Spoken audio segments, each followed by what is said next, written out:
Hi guys, আজকে উবারে হলো একটা নতুন আমি গাড়ি আমার স্টেশনে গিয়া দাঁড়ালাম। ঠিক ঠিক আছে। তো একটা লোক আইসা বললো, আমাকে যা বললো ভাই শুনেন। চাচা, স্টেশনের রাস্তা খালি কেন? আর বাস কোথায়? আমি বললাম, আরে ভাই, তুমি আমার বাসে উঠছো, তুমি কই যাবে?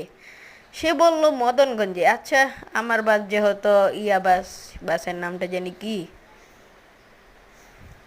বাসের নামটা হচ্ছে বাঁধন বাস। তো এটা নিয়ে এখন এরপরে আর কি গাইস, আমি তাকে নিয়ে রওনা দিলাম। এখন আমি মদনগঞ্জের দিকে যাচ্ছি। মদনগঞ্জ। পিপ পিপ। আরে ট্রাকওয়ালা চাপে না। আমি দিতে আসতেছি, তাদের হিরো আসতেছে, তারা চাপে না কে? এই চাপো, চাপো। আর ওই যে ওইটা যে চাচা কইরা বললো, আমি মনে করছি ভাইরাল এটা, একটু হইলেই ওরা আমি খেদে দিতাম। যাও যাও বললা। তো গাইস, এখন আমি মদনগঞ্জে দিয়ে যাই। টাটা।